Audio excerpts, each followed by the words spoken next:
پرون په ډومېسټک چیمپیون لیګ کې د بابر اعظم د ټیم او د شاهین افریدي د ټیم یو میچ شوی دی چې دا میچ دی د بابر اعظم د لوبډلې ګټلې په ډېر غټ مارجن باندې د شاهین افریدي لوبډلې ډېر کمزورې پرفارمنس کړی دی. بابر اعظم ډېره موده پس های سکور کړی دی، 76 رنزونه بابر اعظم جوړ کړي دي. په هغې باندې هم ویډیو کې خبره کوو چونکې بابر اعظم کپتان نه دی. بابر اعظم د محمد حارث ټیم کې لوبه کوي. محمد حارث یې کپتان دی. مکمل سکور کارډ یې در سره شریکوم.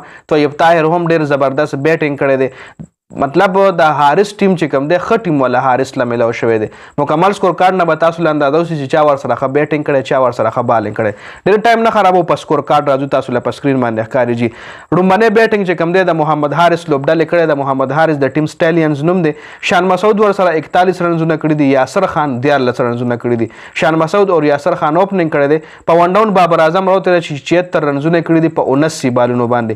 96 سټرایک ریټ سره بیټینګ کړی، 9 چوکۍ یې وهلي دي جي. طیب طاهر هم ډېر زبردست بیټینګ کړی. بابر اعظم او طیب طاهر ډېر غټ پارټنرشپ کړی و چې طیب طاهر هم په 72 بالونو 74 رنزونه کړي، 102 سټرایک ریټ سره د بیټینګ کړی دی. محمد حارث هم په اخر کې راغو چې په 36 بالونو باندې 55 رنزونه جوړ کړه، خپل ټیم د پاره های سکورینګ میچ جوړ کړو جی. حسین طلعت هم اخره کې زبردست بیټینګ کړی دی. په 33 بالونو 50 رنزونه. جانداد خان په 11 بال 20 رنزونه کړي. دا یو ډېر زبردست آلراونډر دی.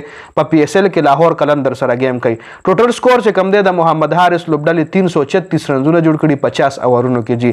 د شاهین افریدي د لوبډلې د طرف شاهین افریدي 1063 رنزونه او 2 وکټې. دا 2 وکټې چې کوم شاهین افریدي اشتري یو بابر اعظم آوټ کړی دی او یو ښکته ټیلنډر کلاډي آوټ کړی دی. عامر یامین 1062 وکټ یوم نه. سراج الدین 1072 وکټ یوم نه. عامر جمال 860 2 وکټې. خوشدل 524 9 وکټ. فیصل اکرم 640 یو وکټه او شارون سراج چې کوم دی یو اور کړی چې هغه پکې هم 14 رنزونه ورکړي دي.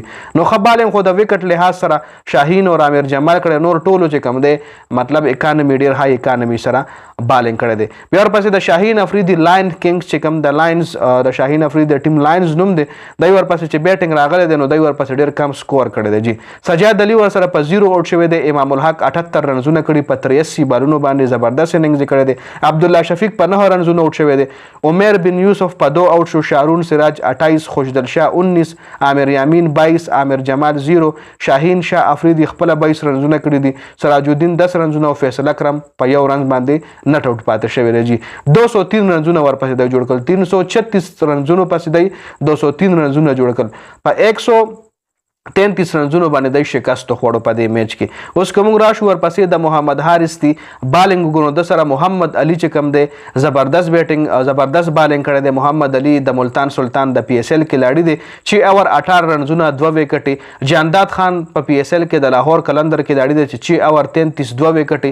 دواړو ورسره زبردست بالینګ کړی دی. ابرار احمد هم 10.39 یو وکټ اشتري ده. حارث رو هم اخر کې ښه بالینګ کړی چې 7.3 اور کې 43 رنزونه او 3 وکټې دی اشتري دي. حسین طلعت 2 اور 13 یو وکټ اشتري ده.